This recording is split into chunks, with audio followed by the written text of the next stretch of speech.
बोललो नाही. कुठे आता संकट आलेलं नाही. मला वाटतं 2-3 ठिकाणी हा टाय होता, तो जवळपास आता संपलेला आहे. आज नाशिक जळगाव झालं म्हणजे बहुतेक ठिकाणी 90% 100% ठिकाणी हा सगळा प्रश्न संपणार आहे. आणि आता मी महायुतीमध्ये लढणार आहोत. कुणी आमचा बंडखोर या ठिकाणी राहणार नाही.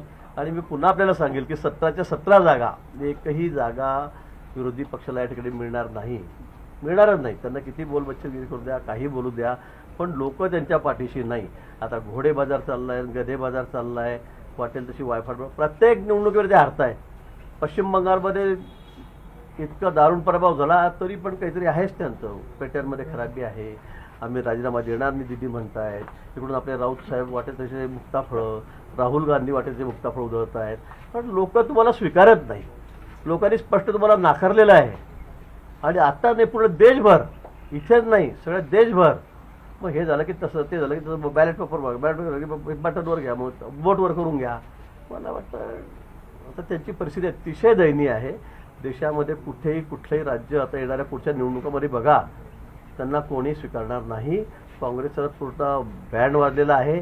आणि आपल्याकडचे बोलबच्चन आहेत त्यांचं तर काहीच ठिकाणा राहिलेलं नाही. भाऊ, पण एवढं सगळं पोषक वातावरण महायुतीच्या बाजूने आहे.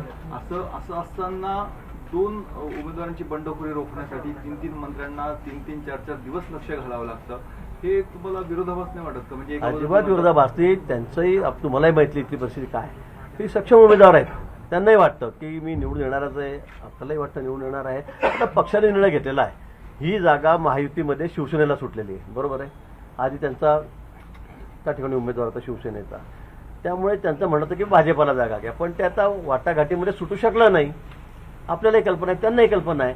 आता मग शिवसेनेला जागा सुटल्यावर त्यांनी अधिकृत उमेदवार दिल्यानंतर त्या ठिकाणी आम्ही बंडखोरी करावी, आमच्या प्रमुख पदाधिकाऱ्यांनी बंडखोरी करावी, हे काही मला वाटतं अपेक्षित नाही आहे. आणि म्हणून आम्ही त्यांची समजूत घातली. आमचे तेही मोठे ताकदवार कार्यकर्ते आहेत, पदाधिकारी आहेत, त्यामुळे आम्हाला सगळेच जवळचे आहेत. आणि म्हणून आम्ही त्यांची मनधरणी करून या ठिकाणी आज त्यांना जाहीर पाठिंबा द्यायला लावलेला आहे. पण महायुतीचे मतदार त्यांना मतदान करणार नाही अशी काही भीती आहे का तुमच्या उमेदवाराला? मला वाटतं भीतीचा प्रश्न नाही, पण आम्हाला असे उमेदवार एकदा ते जर आमच्यापासून दूर गेले तर मग दूर जातात. आम्हाला त्यांना दूर जाऊ द्यायचं नाही आहे. आम्हाला सगळं संघटित राहायचं आहे या ठिकाणी. आणि म्हणून आम्ही त्याची मनधरणी करू. कारण ते आमच्या घरचे लोक आहेत, ते काही परके नाही आहेत. तर गणेश गीते माझ्यावर रोज असतो. नाशिकला आलं की कोण असं गणेश असतो ना. मग मी त्याला सांगू शकतो हक्काने, 1 दिवस गेला, 2 दिवस गेला, ठीक आहे, 3ऱ्या दिवशी गेल, अजिबात चालणार, मान्य करतील.